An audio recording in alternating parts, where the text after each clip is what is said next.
seeking legal protection in the aftermath of domestic violence or abuse can be a daunting task. Orders of protection, also known as restraining orders, are vital for safeguarding your physical and emotional well-being.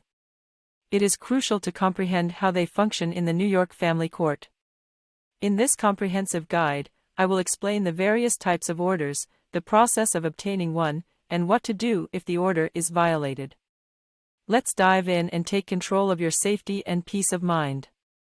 Remember, under real and imminent danger, always prioritize your safety and call 911 immediately. An order of protection, also referred to as a restraining order, is a legal document authorized by a judge to shield one person from another who is causing harm, abuse, harassment, or intimidation.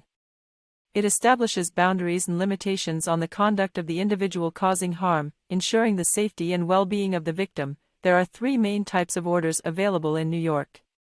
Family Court Order of Protection. This order is issued in civil proceedings to halt violence within a family or intimate relationship, domestic partner, dating, or formerly dating. Eligibility for this order necessitates a specific relationship with the respondent, such as being current or former spouses, having a child in common, being related by blood or marriage, or having an intimate relationship. Criminal Court Order of Protection. This order is requested by an assistant district attorney on your behalf during criminal proceedings. Intimate or personal association with the accused is not required. The judge determines whether to issue the order and its terms and conditions. Supreme Court Order of Protection. A Supreme Court order can be issued as part of an ongoing divorce or criminal proceedings. Orders can be temporary or final, and fall into two categories. Temporary Order of Protection, issued on the day of filing and remains in effect until the next court date, at which point it may be extended. Final Order of Protection, issued at the conclusion of the case, either after the judge determines that a family offense was committed or when the respondent agrees. A final order usually lasts for 2 or 5 years. Orders can also be either full or limited.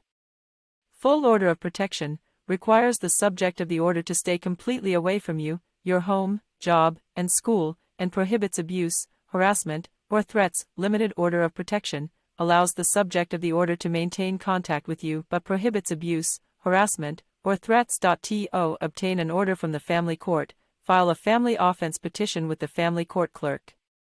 You can seek guidance from a lawyer or file independently. It is essential to provide specific details about the conduct and date of occurrence. Merely stating that your spouse was mean or yelled is insufficient. Include precise examples like, on June 1, 2023, my spouse screamed in my face, in front of the children, cursing at me.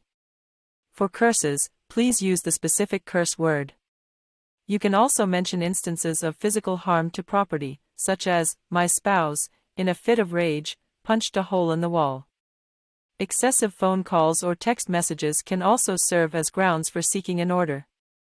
This includes abusive texts, calls, or an excessive volume of calls or text messages. Once the petition is filed, a judge will review the case and determine if there is sufficient cause to issue a temporary order. A future court date will be scheduled to decide if the order of protection should be made permanent. After the order is issued, it must be served to the respondent by someone other than you. Call Port and Sava for a free 15-minute telephone consultation. 516-352-2999.